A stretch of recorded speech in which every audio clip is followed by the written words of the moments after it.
goes. Okay. Welcome everybody to another Bitovi front-end training. We have I'm Justin Meyer from Bitovi, and with me is Matthew Phillips. We're from Bitovi, and this week we have a special guest, Dovid. Dovid, you want to say where you're from and what you're up to? Sure. So I'm Dovid Bleier. So I'm the Chief Technical Officer of OSM Solutions. So we specialize in solutions for digital signage, based in Austin, Texas, and we provide our flagship product is a product called Menu Board Manager, which is a content management solution to work mostly with Samsung Smart Signage Platform. So for the next round of development, so our original product wasn't really using any framework, just sort of jQuery.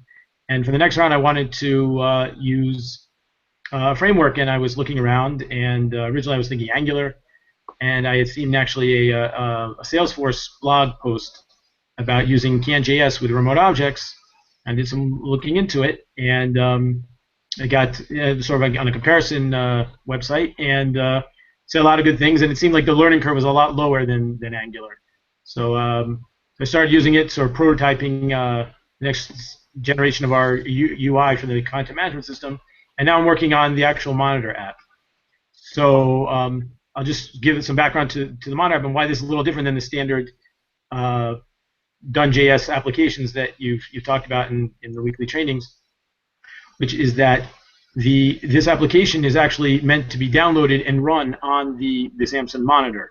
So, and one of the reasons for that, big reason for that, is that it has to be able to work offline. We can't be dependent on, if the internet connection goes down, the sign still has to produce its content, and therefore we need to run there.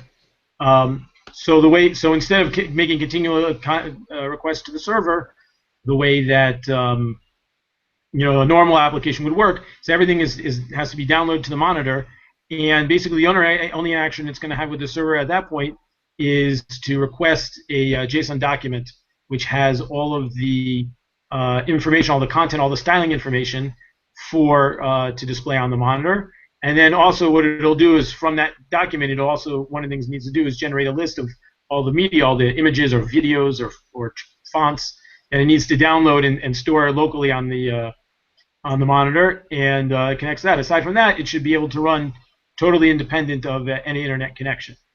So that led to a number of questions that I had that I haven't seen addressed in sort of the standard, because the standard CAN and Done.js applications are monitor-based, or excuse me, are server-based. Yeah. So my first question, and then some of these are not necessarily related to that. There may be sort of more general questions. The first question I really had was that most of the components and everything that I always saw you building and on all the examples were all UI components. So like you had the restaurant list or the order history or whatever in the Place My Order app, or the different things on Bitballs, the player or the game or whatever. And I guess I had a question. What's the best way to add modules to a Done.js application that do not have a UI component, that they're really sort of doing back-end processes? For example, just like with our application, I'll give an example, is that we have a module which will be responsible for doing the downloading. It's interacting with the Samsung proprietary hardware modules that to do downloads, or will do things to maybe store stuff in local storage, or a logging function, things like that. So that they really don't have necessarily a UI component. And I was thinking the modlet pattern that you had shown for the components would probably also work here. So that was my first question, was how would you address that? Good question. Let me see if I can set up like a little playground real quick. How are you communicating with the proprietary components? So the Samsung provides, you have to include script tags. They provide some JavaScript, basically wrappers that sit over native code. Oh, but it's like in a browser kind of context. Yeah, so they have a browser running. I think That's it's awesome. some sort of derivative of Opera. I think. Okay. So, so obviously, that's also why I was asking the questions with the development.html and the production.html, because that's how we have to run. So I'm waiting to hear back from Samsung if they're running under the file protocol, everything, or somehow they're running internally with HTTP. So I'm waiting to hear back from them. So You can talk about that one too. There's ways around that. okay, great. The request, the single origin policy, is that what you're talking about? Yeah, he's gonna. Well, he might have to run off the file protocol. Oh, yeah. Well, as long as your browser, like, you can run off the file protocol in Chrome.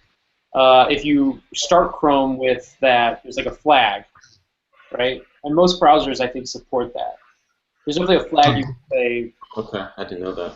Allow file-based cross-origin, because I think Firefox for the longest time actually. Yeah, it did. So it's interesting. Firefox, it worked. Yeah. Just even Chrome and Opera, it did not. Yes. Yeah. So just to give background for people watching at home, what we mean by all of this is, if you were to try to run like place my order on the file system, or a CanJS application that's making AJAX requests, or actually we should say Steal, which makes AJAX requests to load its JavaScript resources, that will not work in Chrome, because what Chrome does is it prevents an HTML file run from the file system to make AJAX requests to. I think it allows AJAX requests within the same folder, but not AJAX requests to any other folder. Firefox allows this, but Chrome doesn't unless you specify a special flag. And I don't know about other browsers when they don't support it. So let's talk about a little bit about your, talking about how to load resources and use the modlet pattern other places. So and a lot of times what we just do for things that are kind of outside of, if you have something that's actually connecting to data, well, I would probably actually put it in more of a models, but it doesn't have to be a can connect based model. It can just be, if it's accessing data in some way, sometimes that I would organize it just in the models folder, and you can also create folders within here using the modlet pattern.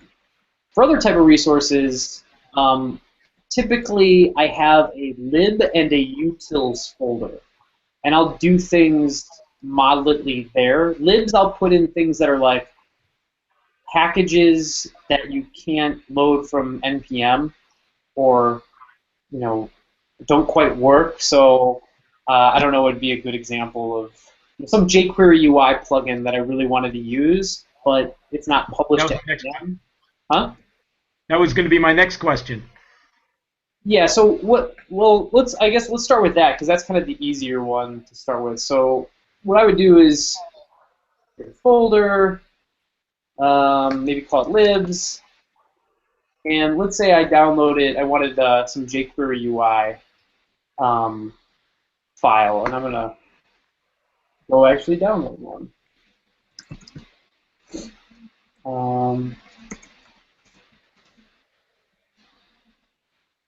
I'll tell you one jQuery plugin we're using is Cycle2, which is the SlideShows. Okay, Cycle2. Cycle2. I've seen that, but I will. Here we go. Here's Cycle2 for SlideShows. I can download it. I always use the development versions just because that's Debuggable. debuggable. So let's say I just pasted this in my libs folder, and I'm going to save this as cycle2.js or something like that. So I have it here. Now, the problem is, let's say I wanted to use this in my restaurant list component. Let's talk about. There's better. A lot of times, what you can do is you can actually convert this into a component or into a custom tag. Let's set aside that for right now, and let's just say I wanted to just dummy use it. Somewhere in list stash, there was some element here that was just going to be like that uses cycle.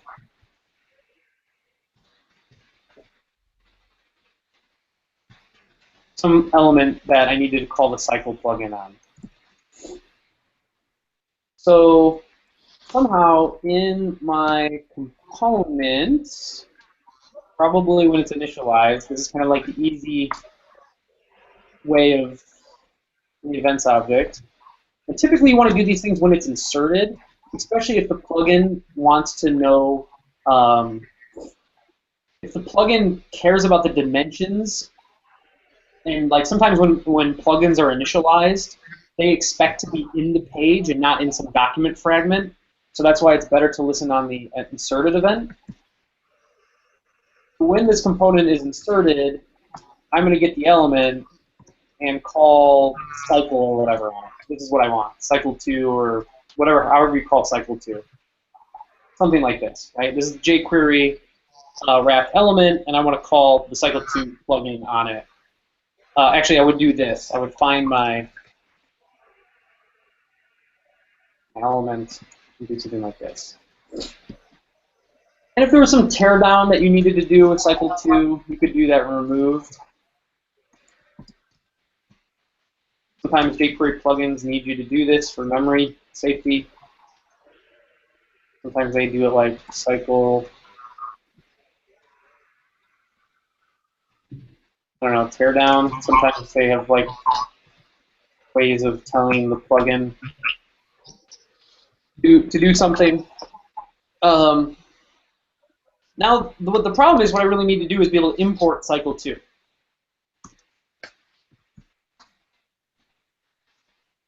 Is really what you need. The way to do this is in your package.json.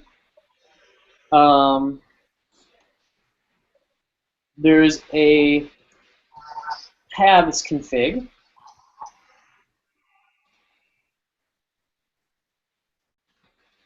And also there's a meta config.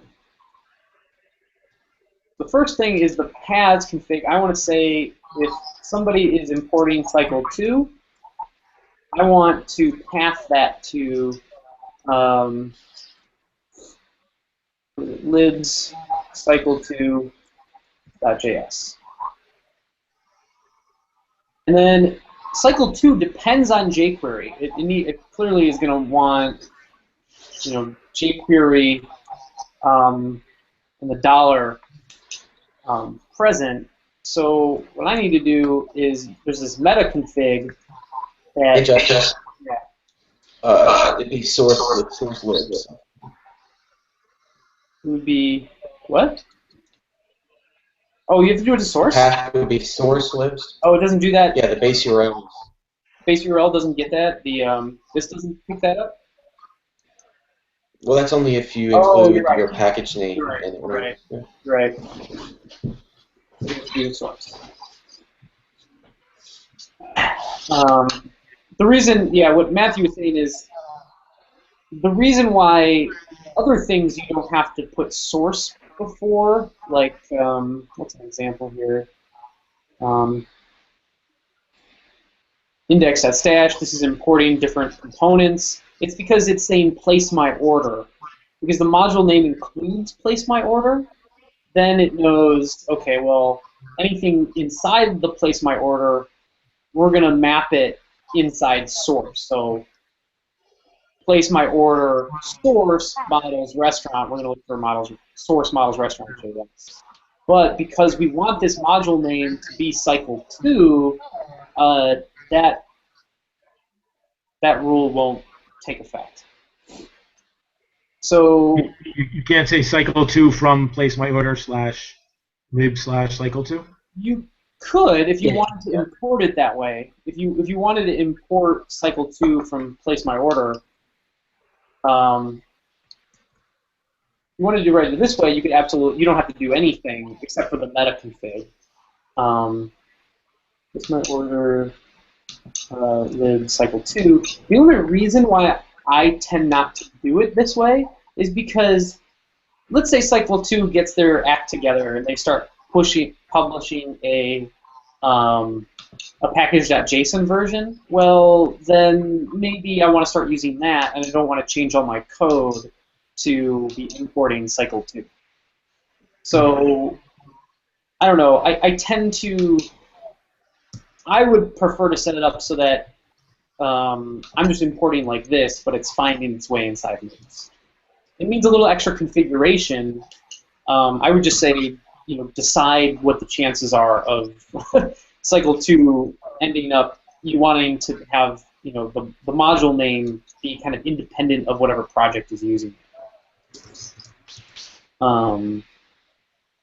But that works too, but I'm kind of just showing the more formal way of putting this to work. So then I would pass cycle 2 to there, but then the big thing is I need to get these dependencies to work. So this meta configuration allows you to define dependencies and a few other things. What else, Matthew? Is really dependencies and what format. And what format. So cycle 2 here is the module. Now, if you were doing place my order /lib /cycle 2, you'd want to write that out in here. I think, right, Matthew?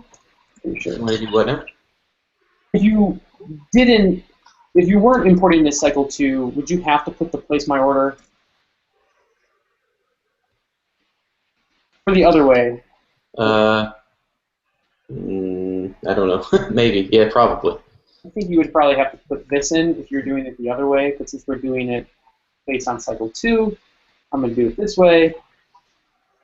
And then I'm going to say the format, and this can be, if it can't automatically be detected, I think it will assume global, so I don't think you actually need to write global. I think it guesses at it, right, Matthew?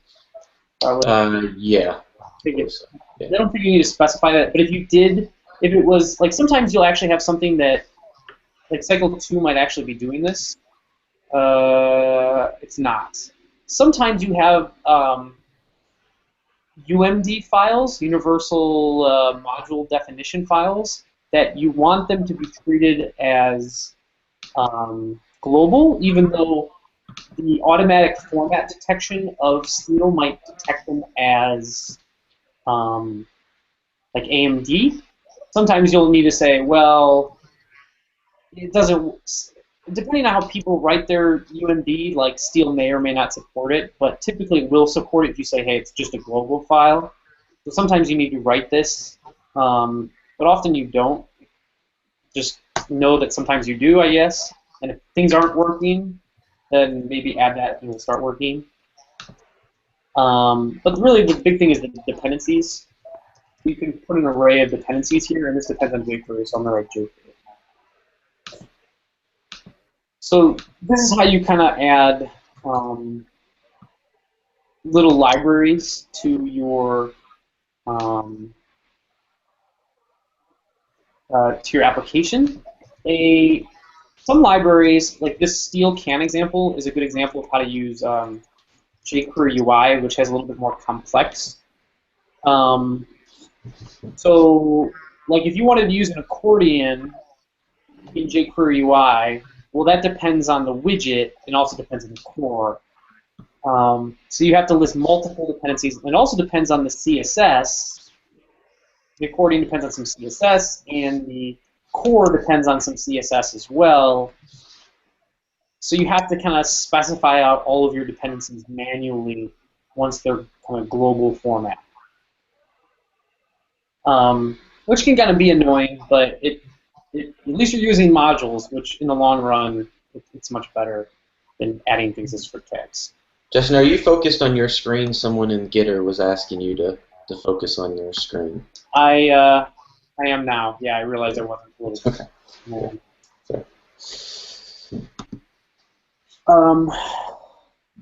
Cool. So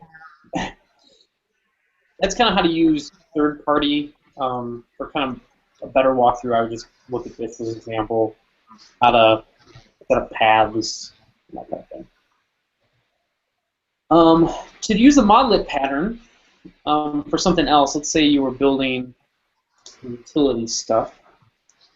A lot of times I'll have a utils folder then for all of the non-modelly, non-DOM. Like a good example is I did before is there was a lot of calendar. There was like this weird client we were working for had this very strange calendar that was well, it was just not a normal calendar. It was based on Mondays, and then quarters ended, and on certain weeks, and there was a really lot of weird rules for dates in this reporting app that we were working on. So I kind of had a calendar. Actually, I didn't do it. It was in the file. I used a modlet pattern. Now, I don't think we have a generic modlet generator, unfortunately.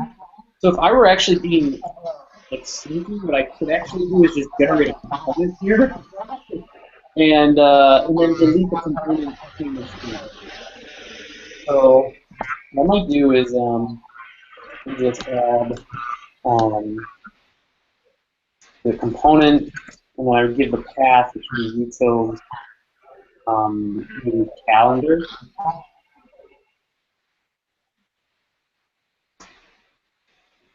So this generated, at least this gets like a lot of the generation out of the way. It has the demo page, all nice.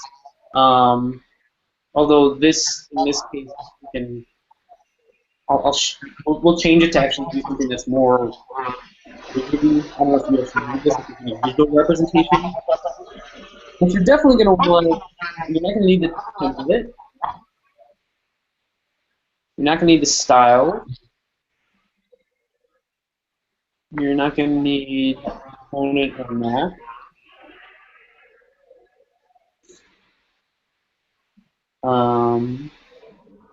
Really, this is just a module. Who knows? Maybe this imports maybe my libs folder here, even though I think I can do it in package.json. Maybe it imports moments. I'm just going to write some. Well, I'll just import jQuery just for an example. But that is a UI. I'm trying to think of something that could actually show working. I'm not going to import anything here. I'm just going to have like. I'm just going to do a small example that tells me what month I'm on my calendar. Matthew, can you export an object like this as a default? Just by putting object definition? You know? You're muted if you're talking. Oh, sorry. Yes, I believe you can. My ES6 foo is not great, but I think so. Maybe I'm just making a dumb module, and all this is going to do is return the get month, like that. Okay, so there's our module.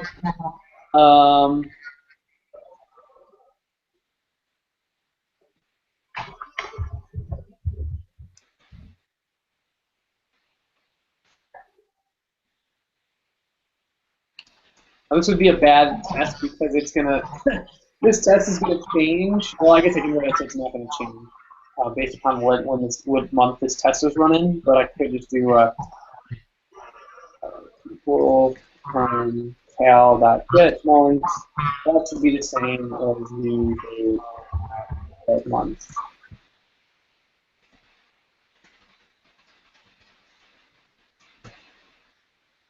Now my test page should all be set up to work already. This should be working. Let me save some stuff here. So that it's the files. And this should at least work. Check. Let me make sure my server is running.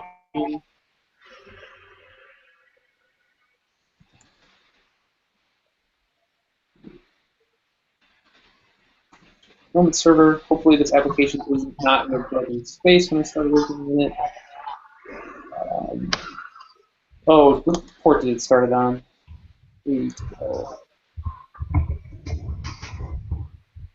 I thought I have another server. Hold on, sorry. I have another server running. Let me.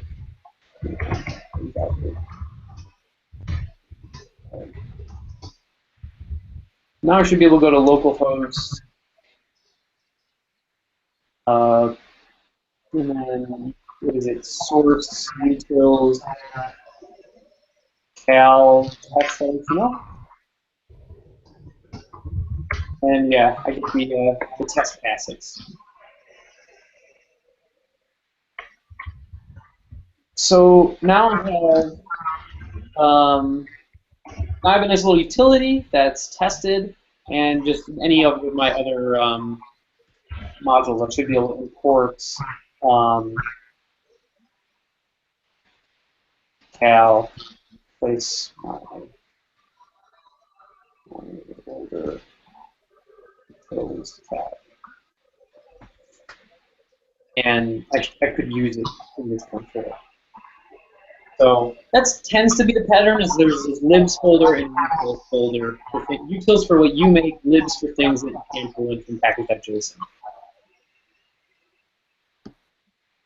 Hopefully it's still good to use the modular pattern there, and still have tests, especially if he's doing stuff where he's like interacting with hardware. If it's possible to test that kind of stuff, that'd be good.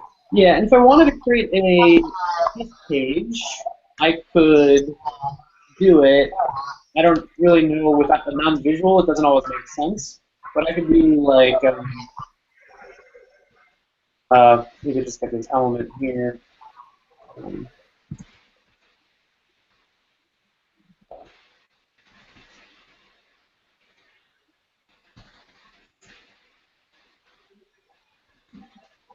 For this demo page.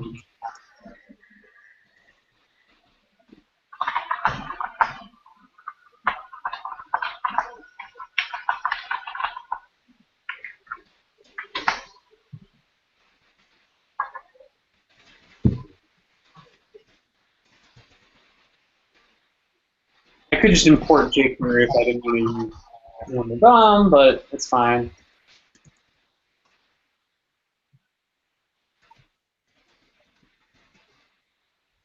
And here I should be able to open up that page.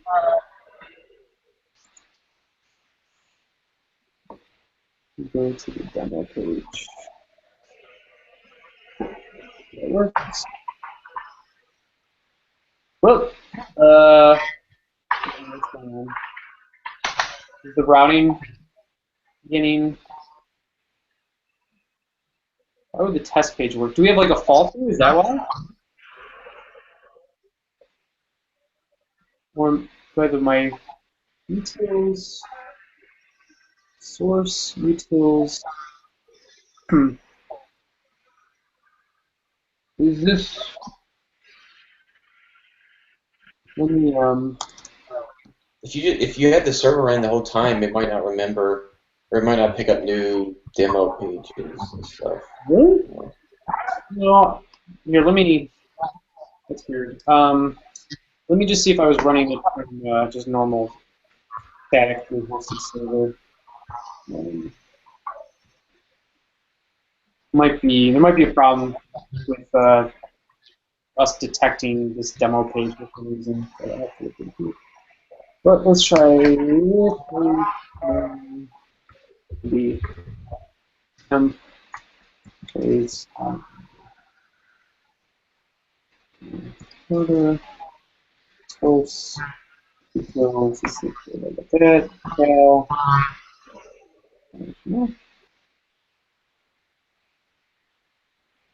That's very weird. Why is that happening?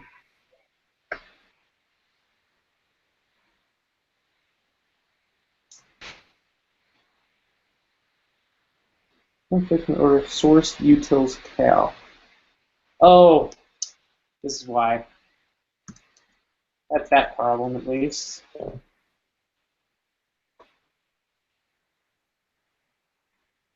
Now, why that is showing up is beyond me, and I will look into that. I don't know if it's because maybe I have placed my order running somewhere else too, and yeah, maybe.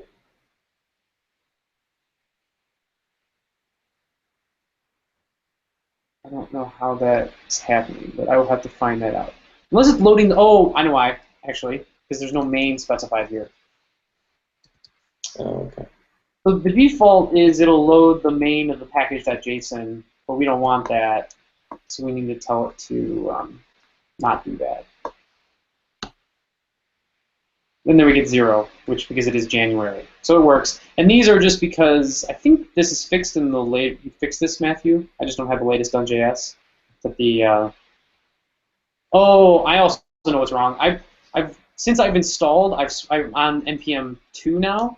Where when I installed this, I think I was on npm 3. Yep. So because I've been going back and forth between my npm versions, that's also why you're seeing those 404s. But it still works. It's just that's the problem. So, anyways, that's how you do in a a dirty setup like I have here, a demo page for something like this too. So what's next, Dovid? One second.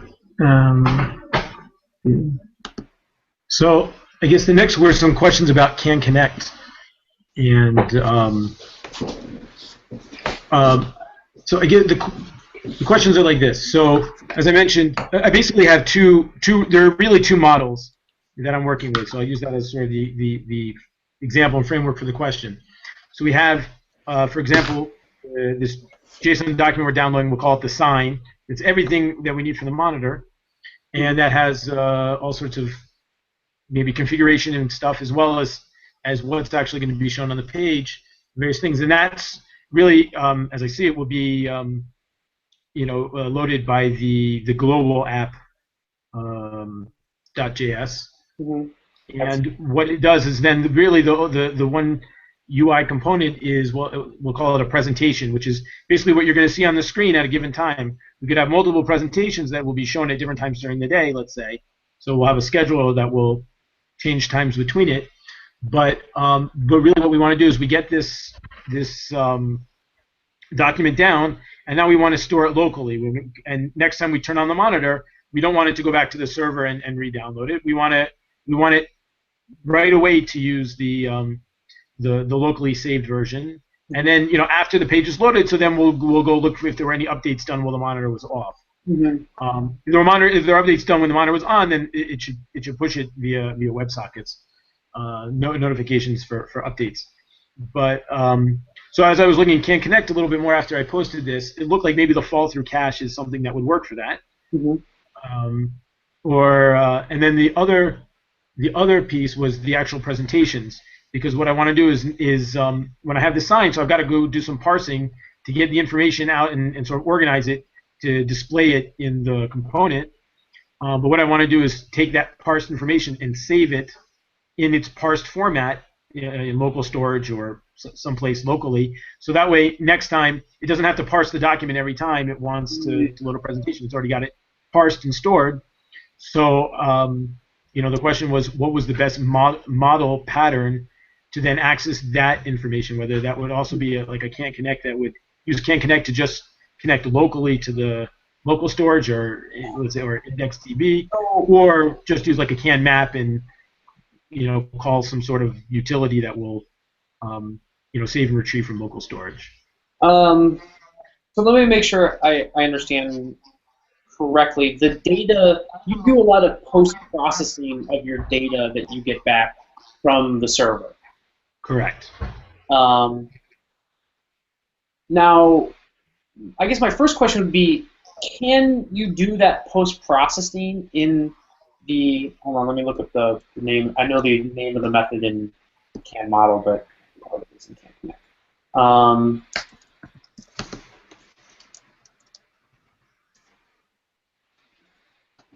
You're talking about parse. Yeah. But I don't remember what it is. So I always look at, so Can Connect is data parse. Yeah, data parse. Could you do it in there? Because what the result of that is actually what's stored in local storage. So if you could do it in, or parse instance data, if you could do that all that parsing and breaking up of your application into kind of what you'd want it to look like here, then that is what is actually going to be stored in local storage. That is what I would try at first if that was possible. And parse instance data. So basically, okay, go ahead. I mean, when I was looking at the data parse behavior, I guess it looked like it was specifically to reorganize whatever your data was into the format that the instant interface of an array of the named data and then an array of like your to-dos or whatever. Yeah. But so it's seeming like that was the only format it really wanted, because since other parts of Can Connect wanted that format, so that's specifically what it was for. Yeah. And I wasn't sure if that was also meant to use to parse it in the formats that I want, to break it up so it'll be sort of organized for the component. Yeah. So it can be here's the good and bad of Can Connect especially compared to Can Model. Can Connect is got a lot of different interfaces and everything is broken out into like little individual pieces that you can kind of mix and match how you want to use them. But the problem with it, that is, it can be a lot and be confusing. But the benefit is that you can pretty much set up whatever you want and reuse a lot of the fun behaviors of Can Connect if you understand the interfaces. So, like, let's say for your app you didn't need the data to eventually result in like a Can map or a Can list. That's totally fine, because Can Connect allows you to define your own instance, like how instances get created. Where's that? It's serialized instance, or not serialized. Sorry, hydrate instance. Well, or hydrate. Where's hydrate instance? This is the result of whatever. What was it called? Sorry. Parse instance data gets. So you could do your transformation to what you want your data to look like, and then in here you can overwrite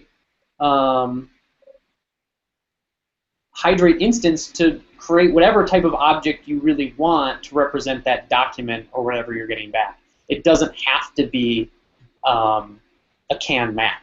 You can make it whatever. And I think there is an example somewhere in here of like there's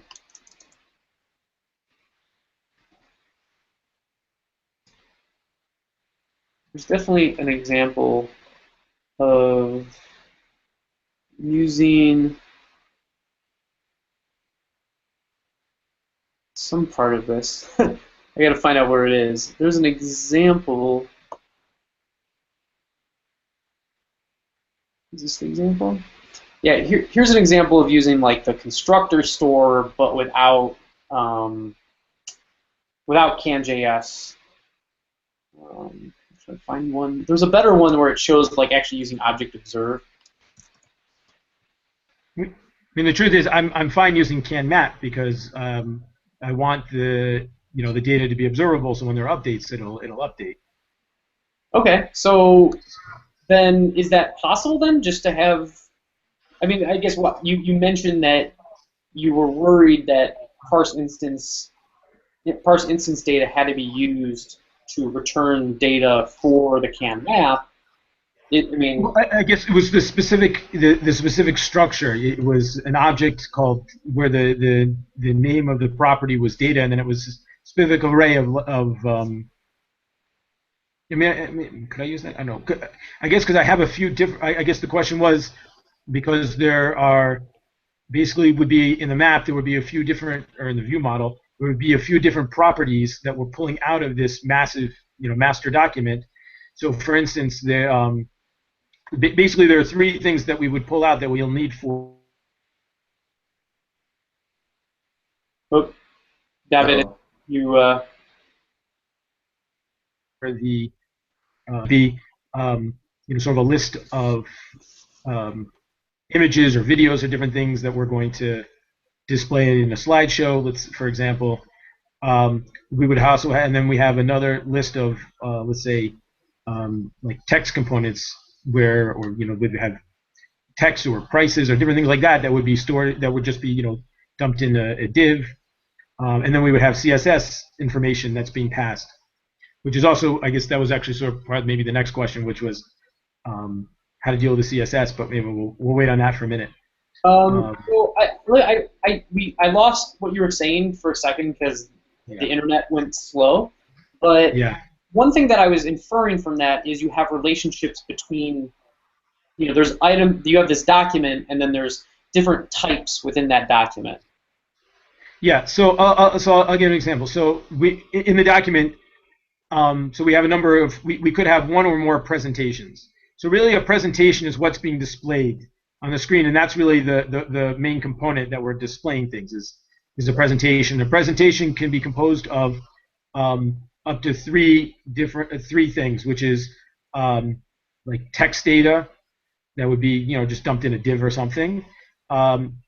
Media like images and video, where we'd be using some sort of slideshow component like that Cycle 2, or we would be sometimes using the native Samsung. So let me try program. And then there's CSS. Example of kind of what how I deal with this in other apps. So in Bitballs, which is this basketball charity app that I'm working on, which is I'm eventually going to change into a full guide. There's a game, and a game has teams, and teams have players and so forth, and players have stats and stuff like that. So in some ways, like a game really represents a lot of information underneath that game object. And so what I have and this is my game model. I have you can see here I have home team, because a game will have a home team property that is a team and an away team property that is a team. And then if I look at teams, these can have player 1, player 2, player 3, player 4 properties, which are type players. So this way, whenever a game instance is created, and if it has a team on it, it will be created as the team type, and then all of the players in that team will be created as the player type. So this is kind of how I define my types so that they all kind of create each other correctly.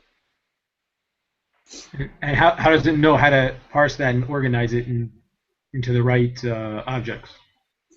So that's kind of what the define plugin does. So let me kind of type out some pseudocode here a little bit that tries to explain it. So my game data from the server comes back like this.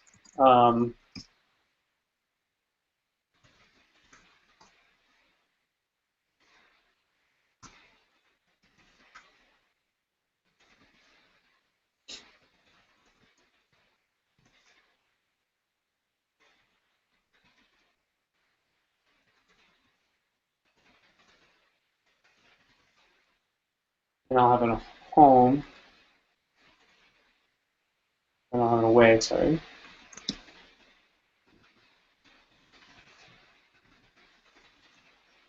Okay, so this is kind of what my data comes back like. But using CanJS's define plugin,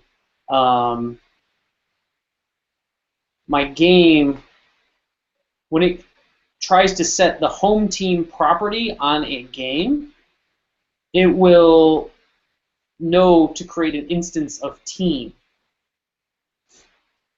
using this object here. And then when the team is created, it will know for player 1 to create that object as a player type. And this allows me to do things like in my game model. Now, are each of these components, or they're just? Oh, these are the models. This is the model. So you can see here I've got my connection below it. This is the type of data that when the server responds, this is what gets created. So these are all in models. Okay. And the models are then, you're really only making one call, which is a game, and the game is downloading everything? Or it's going and retrieving team information and player information and making multiple calls to the server? Retrieving everything. So like, I can show you what my server call looks like. So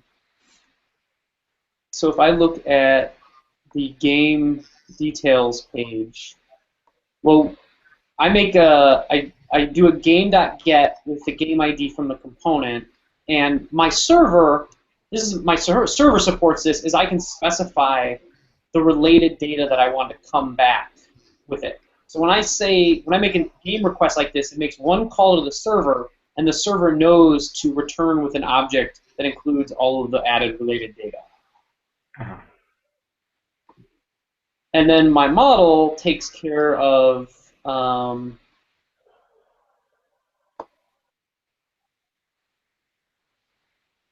where's game? Oh, that's why it's including there. That was confusing me. And my model knows how to convert all those to the different types. But the cool thing about this is, like, well, let's say I wanted to get all the players for a game, but they're kind of scattered everywhere. What I can do is say, well, I have this teams helper function, this teams property that is really a getter that just returns an array of both the home and away team. And then I have players that are going to go through each team, everything in teams is an array, and then get every team has a player's team also has a player's helper that gives all of the players, not kind of organized by player 1, player 2, player 3, but in a nice array. And the cool thing is, what I really like is how I'm able from my game model to make players, but I'm using a method or kind of expanded property, a defined virtual property on my team. So I'm saying every team, I'm basically calling this under the hood, and then also I'm calling players on team to get a list of players for the entire game. Even though my data is all nested like as I showed up here. So there's nice things to do like that. Huh? And for the models, you're using Supermap? Yep, to connect them to data, I am using, so for my game, create my map, and then I use Supermap. Well, I teams and the players. Well, that only, I am using Supermap, but if I'm using it because sometimes I also need to request and actually make AJAX calls to just teams or just players. Like if I'm editing a player, I need to be able to load just that player. So for your example, you probably don't need to be using Supermap for all of these subtypes because you're never making AJAX requests or data requests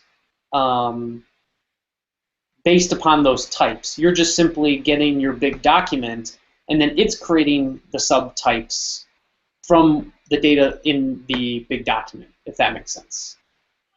Okay, so those would just all be canned maps. Yeah, you would just have a bunch of canned maps that this would import and set up the relationships, and they would be setting up the relationships between themselves as well, just like team uses player. But you wouldn't need necessarily connections for all of these unless you were actually making AJAX requests basically to the team service or whatever your sub services might be. If you don't have those and it's all just one big document, then you don't need the other connection. Okay, so then how would you recommend I persist those canned maps to local storage? Well, I would just persist this to local storage, the game as a whole, your whole document. This actually can get persisted to local storage, the whole serialized thing. So I would, in this case, in my application, it's different because it'll actually see that, hey, this is a team, and put it in the team's local storage. However, for yours, I would just, it should just keep your entire document in local storage and not break it up into like different, essentially local storage containers. The reason I was thinking of breaking it up was that way I wouldn't have the startup time of having to go through and parse and break everything up and organize. It will have done that once, and then it's stored and ready to go, and then everything's just ready to just dump into the template.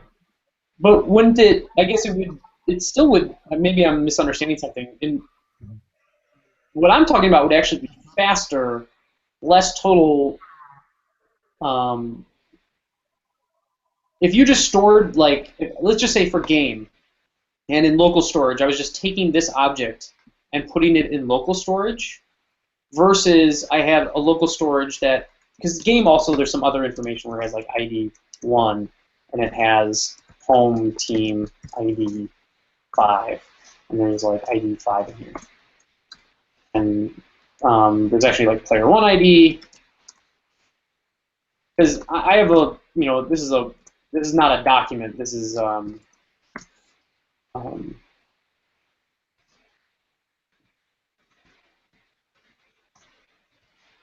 so really a game has an ID, a home team ID, and an away team ID. Really, a home team has a ID, player 1 ID, player 2 ID, player 3 ID, and really a player has just this. So really what my game data only is ID 1, home team ID 5, away team ID, let's just say 6 or 7 or something.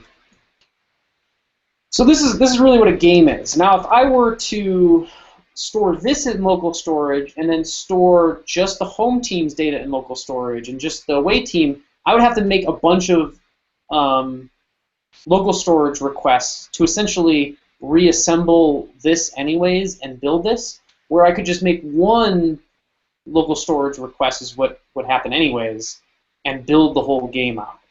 So I think that storing this in local storage is a totally fine way of doing it.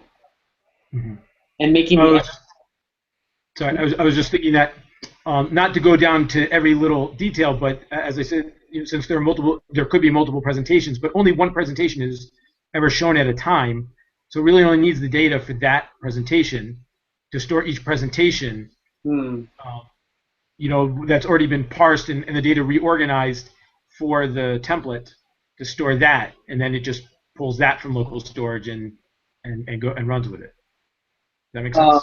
Yeah, I mean, you could do that where, like, what's outside of presentations? What's like?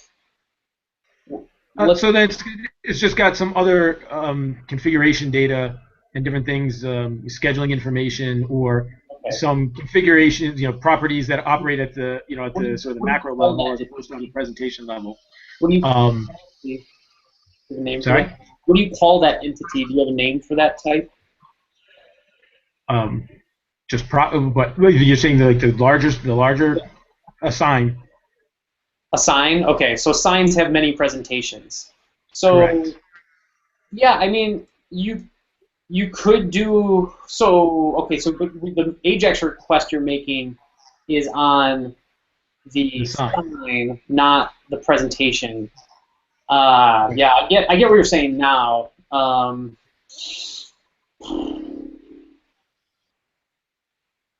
don't know. I have to think about it. I'm not.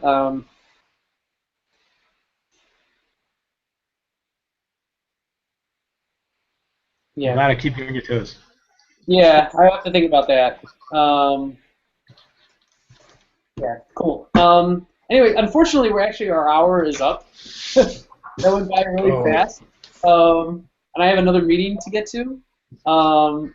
But I really appreciate you coming on. Sorry if we didn't get to your questions. We can do this again sometime. Anything that we didn't get to this time, just put on the forums. And I think you already did update some forums, and we're really busy up until this Sunday, but definitely next week we'll have more time, and if we don't get to your questions this week we will definitely get to them after Sunday of this week when we're much less busy. Okay, great. Phil, thank you very much for having me. Yeah, appreciate you coming on. Hopefully we can do it again sometime. Great. Cool. All right, All have a right. good one. Everyone. You Thanks, too. Matthew. All right, Well. bye.